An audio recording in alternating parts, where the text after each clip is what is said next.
résidence Élysée nekk fële ca Almadies nga xam ne nag ay appartement yu rafet yu ñuy jaay foofu ak ay taux de finition yu exceptionnel alors am tamit parking sous-sol am li nga xam ne moo di hammam am sauna am salle de sport am piscine à la terrasse loolu yëpp mën nga fa jënd sa F1 F2 F2 dama juum F2 F3 F4 F2 mooy 2 chambres salon F3 mooy 3 chambres salon wala F4 wala penthouse bi te it immeuble bi dafa am piscine ci kaw terrasse bi am vue sur mer à partir de benn hauteur di leen souhaiter yéen ñëpp ngeen am fa li nga xam ni moom moo di maanaam appartement bu mucc ayib mën nga jokkoo ak ñoom ci 77 399 41 41 pour prendre les informations 77 399 41 41 avoir votre appartement dans Dakar merci à Gaaw Taxi nga xam ne application la boo xam ne doomu Sénégal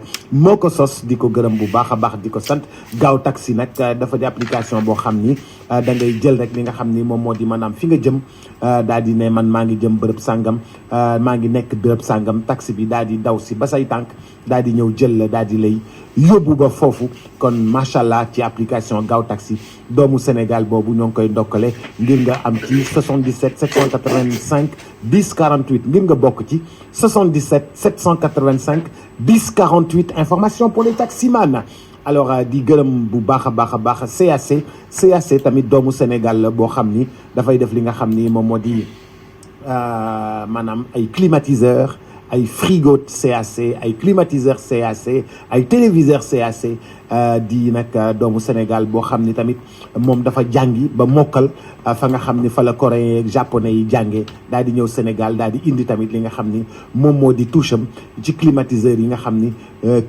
ni moom la ñuy defar ci àdduna bi yëpp moom tam moom lay defar CAC am benn boutique à Yoff CAC am beneen boutique fële nga xam ni moom moo di ca Parcelles Assainies kon lépp luy électroménager mën nga ko fekk chez CAC cuisinière yeeg yëpp nga fa macha allah la marque CAC di gërëm bu baax a baax kii di IA Service Holding moo ñu indil les batteries DBS bu courant coupé ñun duñu coupé bu courant coupé ñun daanaka duñu coupé ndax dañoo am batterie DBS nag bu fekkee ni da nga di ay dentiste yeeg wala nga yore bureau wala nga yore ay yenn unités yi nga xam ni da ngay liggéey di bañ sa ordinateur yi fay mën nga jokkoo mën nga woote CAC mën nga woote DBS boo wootee ci 77 571 11 34 dinañ la mën a installer les batteries DBS monsieur Mamadou Ndiaye maa ngi lay nuyu te di la siyaare salaamaaleykum. waaleykum salaam Boubacar am mbégte daal dellusiwaat fii altine bi di nuyu ñëpp ñi nga xam ne ñi ñoo ñu may nopp pour ñu war mën a waxtaan ak ñoom altine bi. di nuyu sama maye. di nuyu toujours suñu ñaari wóllare te ñu suñu ay kilifa yu baax. muy Serigne Moussa Nawel fële ca Touba. mais aussi mu baaxoo di nekk fële ca wetu maamam ak aussi sëñ Mouhamadou Mansour Ibn Dabakh Malick. suñu ay wóllare lañu. vraiment dañuy tatagal bu baax. jërëjëf dañuy dicté bu baax quoi. jërëjëf. am na ñaari xarit aussi xaritu émission bi kenn ki mu ngi tudd Amadou Tidiane Baro.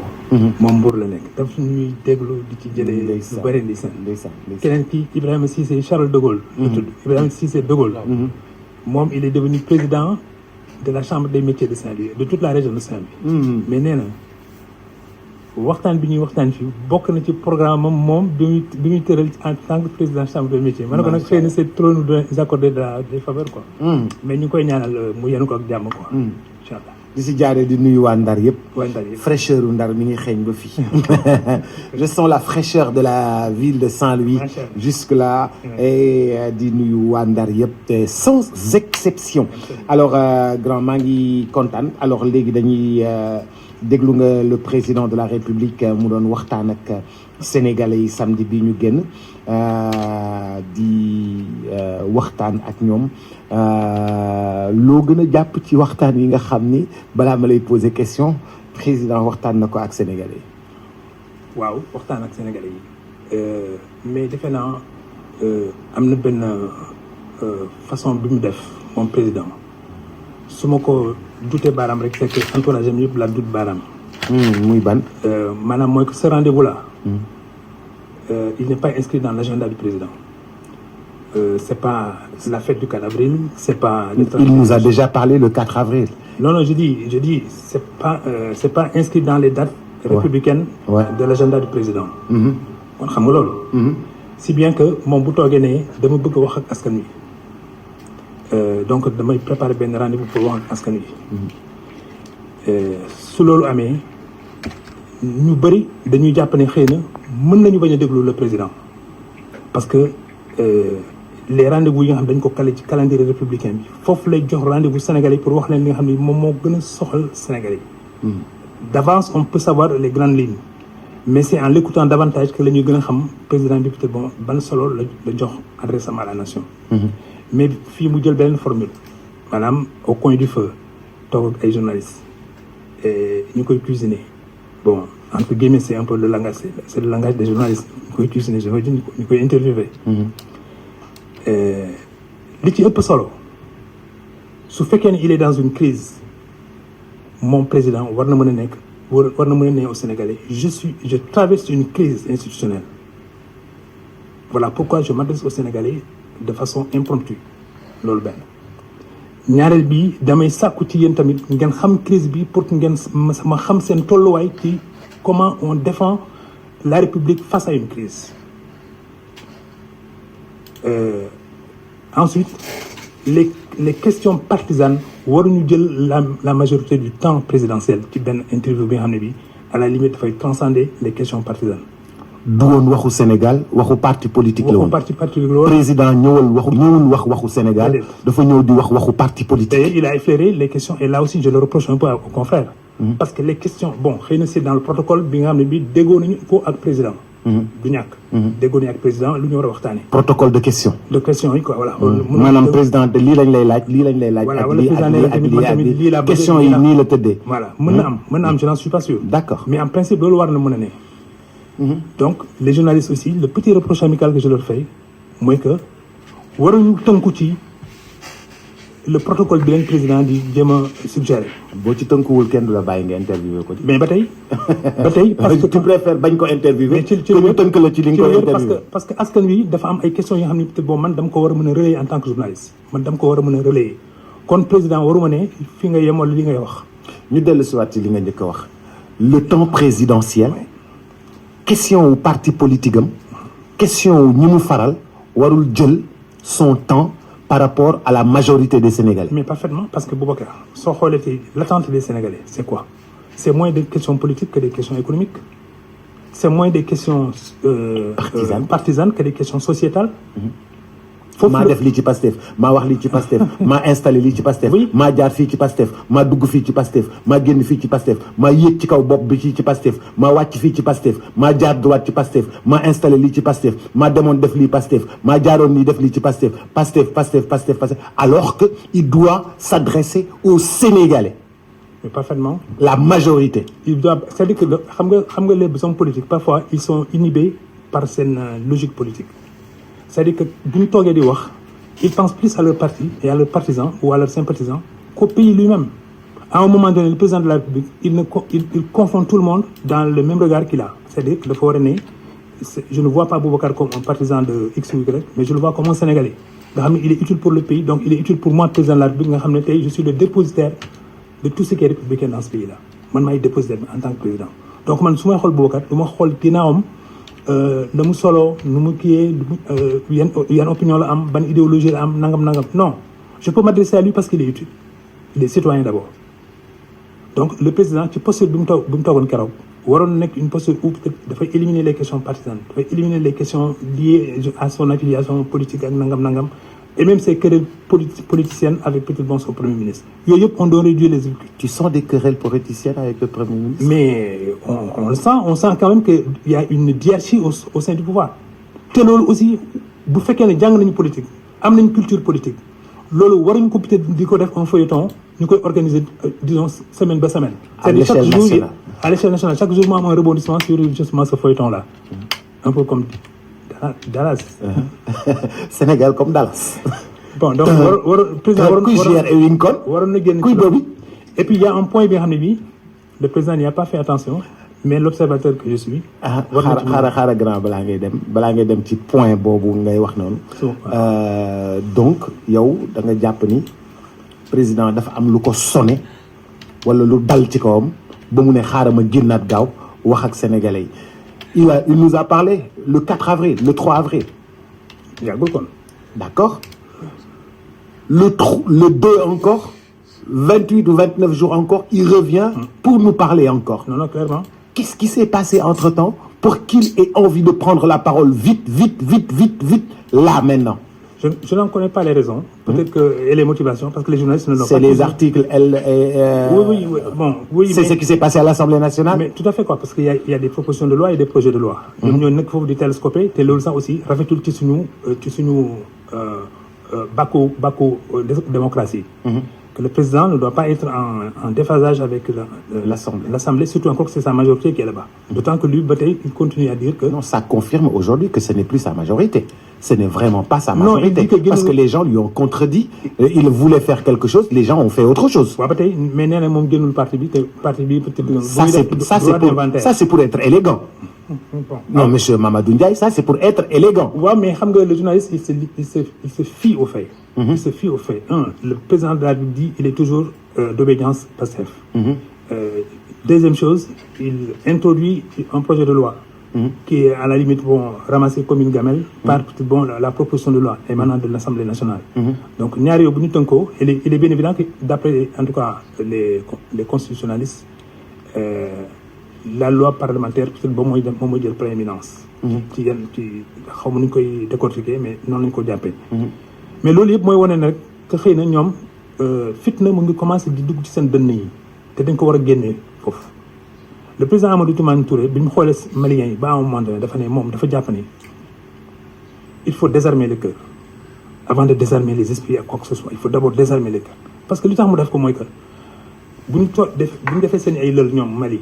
bu ñu defee seen ay lël bay wax c'est vrai que mes amis bambara là bu ñuy wax tu as l'impression que effectivement dañuy jàkkaarloo ak dënnu asmaan quoi. parce que noonu la ñuy waxee. c'est un peu ils sont consubstantiellement organisés comme ça. mais un Sénégalais bu nekkee ci biir Maliens yi da ngay foog ni par exemple ñii bu ñu paree fii léegi ñu jàmmarloo. donc ñun tamit defe naa war nañu yegg foofu tey ñu war a def au moins un désarmement des cœurs. ñu privilégier un peu les attentions. ñu nekk à l'écoute de la population. Elle est très fatiguée. Pour reprendre une formule très célèbre. Et les élèves, ils sont fatigués parce qu'en vérité, il n'y a pas de perspective qui se dessine pour les Sénégalais d'aujourd'hui. Et plus grave encore, le pouvoir d'achat lui-même, il pique du nez. Le pouvoir d'achat des Sénégalais pique du nez. loolu xam nga ci tubaab nga ko wax man loolu xaw ma. waaw mais dama bëgg ne seen tubaab yooyu dafa fort trop ci man. non mais fort sax seen tubaab yooyu non man xam nga man tukulóor laa ci rek waaw. tubaab le pouvoir d'achat pique du nez loolu mooy lan moom. xam nga ku sëgg. waaw ku sëgg. sa bakkan mi ngi ci suuf. mu ngi ci suuf. loolu laa bëgg a wax. dafa sëgg c'est-à-dire que ki nga xam ne kii amoon na tuuti kattan ci li mu doon li ko yàlla doon baaxee bés bu yàlla sàkk. mënatu ko léegi mënatu ko. mënatu ko. Ah mais pourtant, les gens... lui il dit pas ça. Il dit que les salaires sont payés donc le pays va bien. Les salaires du public sont payés donc le pays va bien. C'est sa pensée. xam nga loolu aussi. Ouais. Il y a à la limite même li ñuy wax césure bon xëy na li ñu koy wax tubaab mooy que peut-être il y a un écartèlement entre li mu xalaat. ne moom moo am. ak li Sénégalais yi di dund. te là aussi le président il doit faire attention parce que s'il parle des salariés déjà il ne parle pas de tous les salariés parce que les salariés du privé ci salariés lañ bokk. On est d'accord. boo waxee ne ñoom ñëpp te ils reçoivent leur salaire. Or dans son esprit on sait que psychologiquement lui il parle des gens de la fonction publique. Et va savoir également si tous les agents de la fonction publique. njabootewul ñëpp daa njabootee fonction publique ñi si nekk si privé bi yoonam nekkul ci moom faalewul waa privé bi ñi mu faale waa xaaral rek ñi mu faale mooy public bi comme ñi ngi fay public bi li ci des yoonam newu ci non même public bi dafa am ñi nga xam ne xëy na moom moo leen njaboot mais dara lëkkaloowu ko ak ñooñu c'est des agents temporaires c'est des contractuels c'est des décisionnaires yi nga xam ne ñu amaguñu benn statut au sein de la donc loolu ñooñu bu jal bi xawee bëri ñu joxaale leen bu dara amul ñu irage les murs ñu leen seen yoon. Mais li ma jàngat mooy que le président a été un peu imprudent pour dire puisque les salaires sont payés tout va bien. Voilà une erreur monumentale. C'est-à-dire que loolu daf waruloon sax tukkee ci gémminam moom en tant que président de la République war na xalaat ne que en vérité les salariés de la fonction publique c'est vrai on dit que ça tourne autour de 200 000 mëtuñu 500 000 voilà ça tourne autour de 200 000 nga xam ne nee nañu sur 18 millions 200 000 ñu ngi fayeeku sant moom proportionnellement loolu rek ko intéressé loolu rek moo ko intéressé kon s'il dit que les 200 000 là plus leur famille on fait un coefficient social de chaque salarié peut-être bon am na ñu dépendre ci moom au nombre de 10 muy 2 millions sur les 18 te même loolu à la limite c'est une rêverie collégienne xam nga warul waxee noonu moom président mais même su waxee loolu sax mu xam ne maintenant y a une imprudence de sa part mais mën na ne quand même maa ngi sóoraale ñi nga xam ne ñi tamit aajuwuñu ci état te ñoom tamit xam naa ne seen dundin war na métti parce que le menuisier du coin xam nga le mécanicien le garagiste le vendeur ambulant ñeneen ak ñeneen ñoom ñëpp. les transporteurs. mais c'est une sont dans le privé. mais c'est la majorité du pays. parfaitement donc lapsus la ci moom. non ça ne peut pas être un lapsus parce que c'est une bourde moi je dirais c'est une bourde un président de la République il parle aux citoyens d'où li moo lay won également l'erreur de casting muy noonu parce que s'il parlait à la nation il aurait intégré ay éléments yu bëri nga xam ne dafay soxal nation bi pour ñu mun ko waxtaanee mais tënk waxtaan bi yëpp ci formation politique am ses rapports avec son premier ministre ou la vie politique nangam sangam bon yooyu sincèrement mënoon na xëj feneen wala mënoon na dem feneen mais pas une adresse à la nation et il doit faire très attention parce qu'à un moment donné il peut saturer son discours mooy que bokkoon da koy wax di bu dogay rombee xool ne moom la moom di temps yi def ñëwoon mu ngi ñëwaat encore wax na fi ñëwaat ni taxawaat encore xanaa moom ngoon bu jot mu wax kon na moytu ay nogay di ko ci bëtu mais mooy saturation du discours du président de la République c'est extrêmement important looloo tax ñuy wax birima benn borom baat bu waxee ren balaa waxati déwén ci lu wér bu convoqué ren ba wax ñëpp réew mi yëpp ñooy tënku ci kaddu yi mu wax parce que kaddu yi d'abord mooñ na leen waxtaane ci ak kàngam yi xam nga kàngam jënd la kàngam en wolof vient justement des têtes pensantes du Kayor ou bien du Jolof ou bien du Bawol ce sont des gens yi nga xam ne qui connaissent bien la société provinciale ñi nga xam ne ñii démb rek waxtaan nañu ci ak ñoom aussi yeneen suukàngam xaw nañu leen remonteloo information yi ñëw nañu te dañuy jàkkaarloog buur benn buur day nangu ñaar day nangu ne kàngam yi puisque ñoom ñoo xuus ci dëkk bi bu ñu ñibbisee lépp lu ñu fa jël dañ koy wax donc moom aussi bien que noppi garmi la am mais lañ koy wax ña ko koy wax dañuy mooñ wax ji pour mu xam ne wax nañ ko ñoom ci seen bopp sax avant ñuy gis buur dañuy waxtaani seen biir pour xool nag lan moo xaw a ñagas ci noppu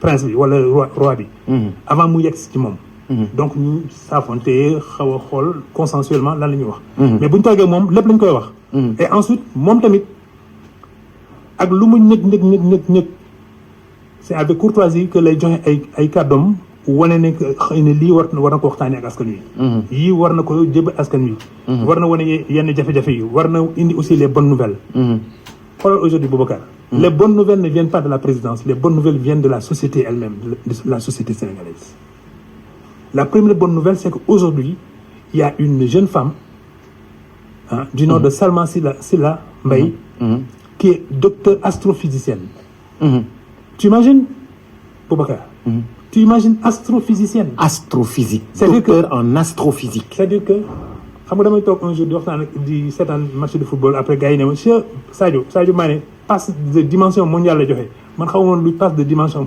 mondiale. biñ ma ko waxee laa ne ok kon passe yi tamit dafa am ay passe fala ay. donc cette jeune dame là elle intègre aussi maintenant le quota mondial de l'astrophysique.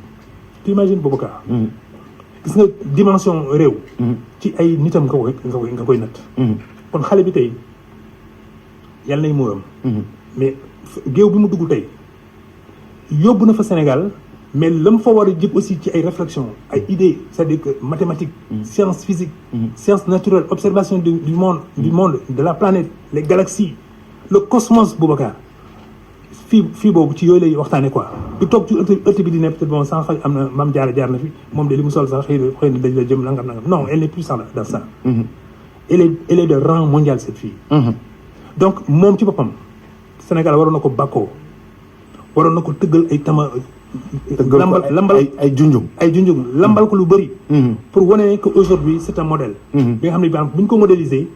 maintenant on peut ne xale yu jigéen ñi war nañ leen gën a ñaax. pour ñu dugg ci maintenant les sciences et les mathématiques. Boubacar parce que jigéen ñi bu ñu duggee ci sciences yi bu ñu duggee ci mathématiques yi mais kumpa day daal di jeex ci dëkk bi. parce que buñ ci bëree ñoom ci seen bopp dañuy wasaare ñoom ñooy gën a gaaw a wasaare sax ko góor ñi. et il s'est trouvé que de plus en plus maintenant les femmes scientifiques là elles réussissent mieux même que les hommes. kon kay ñu war a mën a dugal massivement xale yu jigéen ñi l'école parents yi tamit di leen tatagal ci wàllu mathématique ay wàññi ay ful ay xaaj yooyu yëpp parents yi war nañ di commencer di ko jàngal xale yi nga xam ne ay tout temps lañu ay 5 ans la ñu am 6 ans la ñu am 7 ans la ñu am ainsi de suite ñuy démarrer loolu ñu leen di ñaax. ñu leen di omat ba ñu dugg ci école bu ñu duggee école maître yi ñoom ñooy njëkk a ràññee nag parents yi day ndekk di léegi bàyyi nañ xel xale yi ba nga xam ne xale yi ñëw nii. am na liggéey bu jiitu avant ñu ñëw.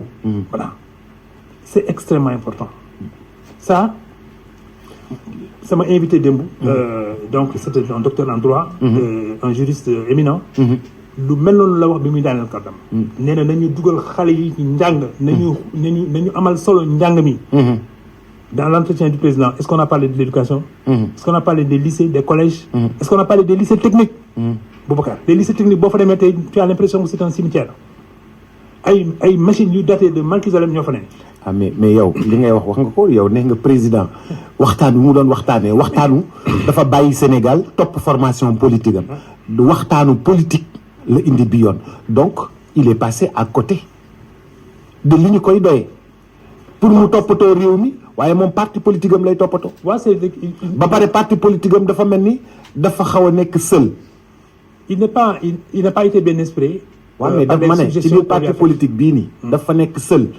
ndax saa yu ñu yeewoo waa parti politique baa ngi koy xaxar saa yu ñu yeewoo waa parti politique baa ngi koy xas. saa yu ñu yeewoo waa parti politique baa ngi koy joxar bi moom dafa soxla wax ni moom da cee bokk day ñëw wax ni da cee bokk ñëpp neen ko bokkoo fi.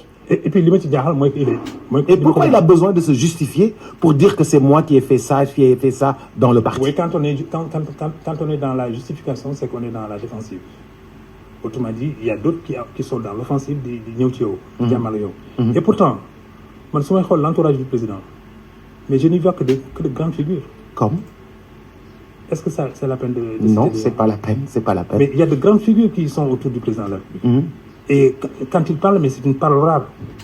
Donc eux-mêmes ils doivent war nañu suggérer président pour que sa parole doit rare mën war a nekk rare comme la parole du Birima. dafa war a nekk rare ba nga xam ne buy génn di wax fekk tënk na lu bëri observé na lu bëri dafa taxaw seetlu na lu bëri ci réew mi. Pourquoi a-t-il besoin de se justifier de tout ce qu'il a fait dans le parti? Oui, il n'est pas en bonne posture. Et là également ça n'encourage pas justement son écurie. Donc Diomaye président ça ne les encourage pas.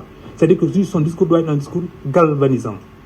moom discours am dafa nekk un discours bi nga xam ne day soññu gars ñi xam nga won leen ne que le président il est là te moom li ko soxal mooy la dimension nationale du pays. li yóbbu dëkk bi ci kanam xale jigéen ñi ana mathématiciens yi. tu sais cette fille là dont je parlais tout à l'heure Salma Sylla au même moment où elle obtenu sa référence là son doctorat d'état dans le même mouvement il y a 3 jeunes filles chinoises qui ont pulvérisé une équation mathématique vieille de plus de 100 ans mais ba ñuy tudd ñetti ñooñu tuddaal nañu par la Sylla la kon nga war a xam ne peut-être ñetti famille yi nga xam ne ñoom aussi dañu leen war a takkal raaya te Chine yëpp takkal leen sax raaya takkal nañ leen raaya pour wane ne que peut-être équation bu am 100 ans nga xam ne mathématiciens yëpp jaar nañ fa réglé wuñu équation boobu ñoom ñi ñoo ko génnee. xam nga kon loolu c'est une progression encore de l'humanité qui a fait un énorme pas ci kanam mais bañ leen di tuddaal nañ la Salma la kon kay ñun ñoo xëy na ñoo xamul lu ñu denc suñu biir réew ñun ñoo xamul naka la ñu war a mën a tatagalee suñu ay doomu réew yu am feneen mais fii on va s'intéresser à est-ce que papaam nekkuloon kii xaw ma lan ban parti bi ma yeb sax je ne sais pas ban parti politique la papaam nekkoon. donc dañuy dem dañu dem di gëstu di ne papaam nekkuloon par exemple ay booloo mooy doole façon yooyu quoi. Benno Bokk Yaakaar. ay Benno Bokk Yaakaar jëm ko tatagal ba wala faagaagal ko c'est pas ça. Un président de la République il transcende les questions partisanes il se met au-dessus de la mêlée. Il se dit très démocrate et que les gens lui disent du n'importe quoi, il ne répond jamais. Et même là, c'est encore une petite erreur. Ah oui? Dire que je suis trop démocrate. Non, on n'est pas trop démocrate. On est démocrate, point barre. Mais dire qu'on est trop démocrate, c'est-à-dire qu'il permet même à des gens de dire n'importe quoi sur la présidence. La présidence de la République, c'est pas une camisole que porte le président de la République. C'est une camisole de la nation sénégalaise qui se moo tënku ci République. Ki koy incarné nag non seulement dafay solo mbubb moomu mais en même temps aussi valeur yëpp yi nga xam ne moom la Sénégalais yi tënku ne moom lañu. moom moo koy incarné. kon bu ne il est trop démocrate bay permettre sax ñuy wax li yenn yi nga xam ne bokkul ci démocratie wala waruñ ci tudd président de la République. Eh bien ñu ngi ci tudd président de la République c'est am na ñi nga xam ne ñi naqari na leen du simple fait que ñoom ils sont républicains. bu république wootee ñu wuyu. bu parti politique wootee du ñu wuyu. kon kay nga war a xam ne donc léegi président war na di bàyyi xel kii yenn kàddu yu muy génne mais en même temps aussi ci fréquence bi muy am di bëgg a waxtaan ak askan wi parfois c'est pas prudent parfois ça peut heurter le bon sens parfois tamit les démocrates ou les républicains ñoom ci seen bopp ils sont l'agenda là à chaque fois mën na ci tëmbal benn rendez-vous wala rocci benn rendez-vous et on ne sait pas de quoi il va parler alors que il y a des questions qui pressent des questions urgentes qui pressent la campagne agricole le monde paysan l'électrification le président sur un point il est en convergence avec le premier ministre xam nga si lan ñoom ñaar ñëpp ils ont dit que nous allons vers des lendemains très incertains et très durs mais même ça quand on le dit dañuy waajal askan wi ne maintenant naam loolu kenn mënu koo fanq lu nga xam ne lu metti leen naam la dal ci réew mi mais comme ñun la yàlla teg ci bopp réew mi ñun nii lañu jàppee ne suñ ko defee nii xëy na dina dal suñ ko waaye du metti trop ndax am gàttandu nañu yëf yi tous les présidents qui se sont exprimés sur les difficultés de demain ont montré également lan la ñu war a mën a teg pour que askan bi peut-être bon bara war a mën a souffrir quand ils ont dit qu'il y a des foyers très riches ça peut-être ça interpelle l'ANSD que je félicite d'ailleurs pour avoir obtenu un grand prix à l'échelle africaine gis nga yëf yi mu ngi tukkee fu nekk ces grands pays là dañoo ne si le litre d'essence coûte 1000 francs à un riche le riche supporte également la différence pour que le moins riche mën a am son litre d'essence peut-être à 600 francs mettons dam ko xayma noonu fii ban Sénégalais ngay mën a samp ne yow Boubacar yow daal ni ma gisee ngay dund daal yow peut-être bon waroo mën a jënd litre essence à 450 yow daal dañ lay fëgg 1500 yaa xam nag fan nga koy jënd mais na koy jënd mais c'est même Boubacar là parce qu'il n'est pas républicain parce qu'il n'est pas patriote parce qu'il n'est pas quand je dis patriote je parle patriotisme sénégalais parce qu'il n'est pas tout ça moom dina wàccee ko fii dem fa ñuy jaayee le litre à 500 francs wala 450 mu dem jëndee ko foofu kon kii il n'est même pas solidaire de la situation bi vivre bi tax gouvernement bi ne ceux qui sont les plus fortunés de ce pays là war nañu mën a jëndee le litre d'essence à temps war nañu mën a jëndee le litre d'huile à temps mën nañu jëndee le sac d'huile le sac de riz à temps ñu bàyyi différentiel boobu permettre sénégalais yi nga xam ne peut-être seen loxo jotul seen ginnaaw ñoom ñu jëndee kilo ceeb bi litre diwlin bi suukar si ainsi de suite à des prix moindres comme ça ñu xam ne peut-être qu'il y a une sorte de compensation entre ñi yor ak ñi nga xam ne dañoo néew doole si bien que dañuy xam ne aussi la nation est cousue la nation est solidaire xam nga mais loolu tabaxuñ ko wanuñu ko nit ñi puisque on va vers des lendemains incertains xamal lañ ko nit ñi te ñu jàpp nañ effectivement on va vers des lendemains incertains est-ce qu'ils veulent dire maintenant à la nation que ils n'ont pas amuñu ay pexe wala seen pexe jeex na comme disait Serigne Cheikh Tidiane Al Maktoum yal na yàlla yokk leeram amiin est-ce que c'est ça qu'ils veulent nous dire l'un dans l'autre mais quand même ils peuvent inviter les compétences sénégalaises pour ñu war a mën a waxtaan xool maintenant le scénario qui va venir là ñoom naka lañ koy tëggee naka la ñuy tegee yenn yi pour que sénégalais yi ne ah d'accord situation bi dina metti bu dee ñetti lampe ñoo doon tàkk ci benn kër ñu ne peut-être ba léegi benn lampe kon nag ñëpp nañu dajaloo ci suufu benn lampe boobu au moins ñoom ci ñu xam ne ñu ngi gérer maintenant les lendemains difficiles bu dee peut-être que c'est l'eau c'est pareil bu dee c'est voilà la consommation des enfants c'est pareil et même là mën nañu éduquer waale sax xale yi gis nga pour wan leen ne métit yi dalu rek ci mag ñi mais dal na aussi ci xale yi mais xale yi aussi dafa am pédagogie mu ñu leen koy mën a waxee ça c'est une réflexion de haute stratégie bi nga xam ne ni au moins ñoom ñoo ko waroon tëgg buñ ko tëggee nag ñu xam ne ok demain ça va arriver mais scénario yi ñu teg mooy que par exemple le prix de l'essence ni fii la nar a toll. ñun li ñu mënoon mënatuñ ko. wala suñu avoir wàññeeku na. on n'est pas dans ça. on est dans quoi? Mais on est dans une incertitude liée à un manque de vigilance. Et puis également on appréhende wuñu daal suba naka la nar a demee. appréhender nu comment suba nañ ko la war a mel pour que dès maintenant ñu jàpp suñu bopp ne bu ñu jaaree yoon bi wala bu ñu defee nii wala bu ñu fagaroo nii war nañ ci mën a génn te du metti trop ci ñenn ñi. C'est important. C'est important. Et là aussi j'interpelle un éminent professeur. Qui a été célébré samedi ici à Dakar nga xam ne ñëpp ñi nga xam ne aussi dañoo jàpp ne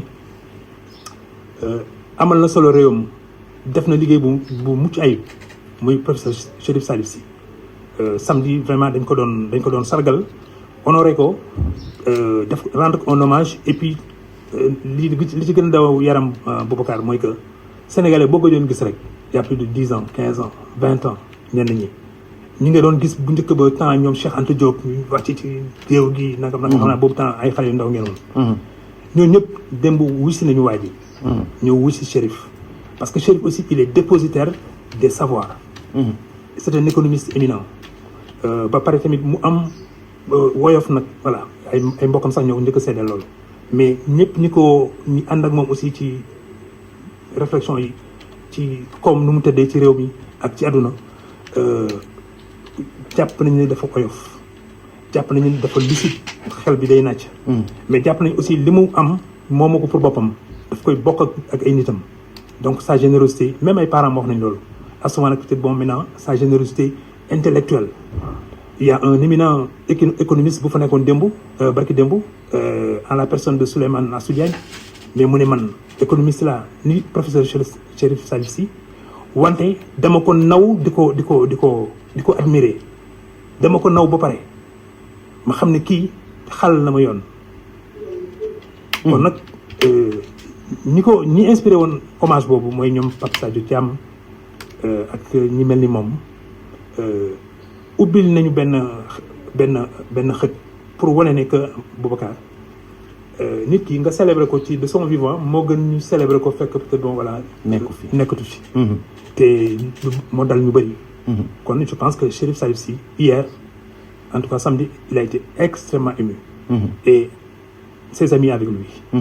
mais borom xam-xam la kàngam la lenn moo ma jaaxal te question boobu posé wu ma ko ba léegi. il a été le conseiller de Wade. et tout le monde sait que Wade est un homme difficile. il est généreux Wade. Il est bien, il est ouvert, c'est un éminent intellectuel, immensément économiste de très haut niveau. Mais Wade a tendance à étendre ses tentacules, c'est-à-dire son parapluie, pour n'est que mon règle. Il ne voit rien devant lui. Mais si ce Wade-là, de choisir Chérif Salif Sy, il en fait son conseil spécial sur les questions économiques, pour bâtir les stratégies de développement du continent. nga war a xam ne borom am na lu mu solo balaa Wade di ko jël di ko nekk ci wetam te nga xam ne tous les jours da ngay jàkkaarloo moom. nga indi ay idée Wade di la nangul say idée nga indi say xalaat Wade di la ko nangul kon c'est que am na lu nekk ci waajooyu mais macha allah mais loolu baax na rafet na mais les difficultés économiques sont toujours là dans le pays mon grand. waaw même loolu sax man jàpp naa ne bu ñu fi tolloo nii le président de la République et peut-être aussi le gouvernement parce que c'est lui qui opérationnalise les politiques du président. war nañu woo kàngam yi nga xam ne réew mi am na ko te ils sont nombreux tu me disais tout à l'heure naa cité ay noms même fii sax je n'ose pas citer des noms mais ki ma doon waxtaanee nii léegi Chérif Salif Sy au moins quand même war na mën a bokk ci pilotage pour sortir de la crise lu war a mën a nee la am na ñi nga xam ne aussi yàlla rus na leen bu ñu ñaanee yàlla mu may leen ñooñu tamit war nañ leen ci boole am na ñeneen ñi nga xam ne ni aussi buntu yi ñu daan fëgg démb buntu yooyu ubbeeku ba tey ñu ngi fi bu ñu fa delloo aussi ba buntu yooyu ubbeeku c'est-à-dire que affaire bi maintenant dañ ko war a mën a dañoo war a comme disent les lions là dañoo war a manko pour outiller fii donc war nañ mën a manko pour dem sur les grandes places fortes outiller fa li nga xam ne moo ñu manqué. war nañ aussi mobiliser la richesse nationale Boubacar parce que balaa ngay nee naam ne fa nous avons une richesse nationale il faut qu'on ose se parler entre Sénégalais pour xool maintenant face à la situation là nga xam ne mënuñu sax imputer ko à un régime ou bien à une personne nañu weesu loolu dès lors qu'on vit ça nañu weesu kan moo ko def parce que fi mu nekk nii léegi nañu génn ci guddi gi ba pare après ci la ñuy gën a neexal waxtaan suñu biir layoo bay joxoñaate suñu baaraam di duut sax yenn situation yi mais pour l'instant on est dans une situation au creux de la vague dans un précipice waruñ toog fi di ne way diw la nangam su doon ñun ainsi de suite nangam non on n'est pas dans ça on est face à une catastrophe qui se précise devant nous naka la ñuy def ba enjamber difficulté boobu et là c'est le lieu de rassembler. Le président de la République doit interpeller maintenant un appel à la nation, un appel aux sachants, un appel aux gens qui ont de la capacité financière, technique, qui ont de la capacité humaine de mobiliser des gens, de faire appel aussi peut-être à d'autres intelligences qui sont ailleurs, à fédérer peut-être les pouvoirs qu'il y a dans le pays. Tous les pouvoirs sont utiles dans ce pays-là, mais fait que nous ordonner quoi. Nous savons que c'est qu'il faut sauver le Sénégal. Comme disait Mme Abdou, quand on sauve la pirogue, on sauve tout le monde. Mais vous faites que nous connaissons que nous sommes mbous ba du yegg doo yegg te gaal gi pas am des suuf. Faisons attention à cela parce que le moment est extrêmement crucial. te réew yi nga xam ne dañoo amal solo lool seen askan commencé nañu di ci réfléchir. Il y a aujourd'hui des fortunés qui ont dit mais on est d'accord pour payer les litres d'essence à 2000 francs parce que ñu am nañ kattan yooyu pour fay ko. Donc su ko amee ba pare ñi nga xam ne ñoo doole ñoom mën nañ dem jënd essence bi par à ça il y a des gens qui sont capables de réfléchir sur l'issue pratique de ces difficultés là xool tamit yan poche ñoo gën a métti tey yan poche parce que y en a quand même il y a des poches yu gën a métti les gens qui sont très reculés dans ce pays là il y a des gens yi xam ne mënuñu accéder ci yenn communes yi wala ci yenn agglomération yi pour mun fa am de l'huile de l'essence de l'eau ainsi de suite ñooñu tamit ñu bañ leen fàtte. Le génie militaire on peut le mobiliser dans les difficultés d'accès à certaines zones parce que ñoom tamit aussi ci defar réew mi lañ bokk dans le maillage du pays je pense que le génie militaire avec les ingénieurs des ponts et chaussées war nañ fa mën a def lu. jërëjëf monsieur Mamadou Ndiaye maa ngi lay gërëm di la sant waaw il est 10h merci beaucoup et puis dig daje incha allah semaine bi bu di ñëw bu soobee yàlla di la gërëm bu baax a baax di la sant DJ Bouba à la place de Cheikh Sarr merci beaucoup ce sera dans quelques instants yu neex yaa ngi noonu di ñëw et puis le bulletin d'information merci à toutes et à tous belle journée.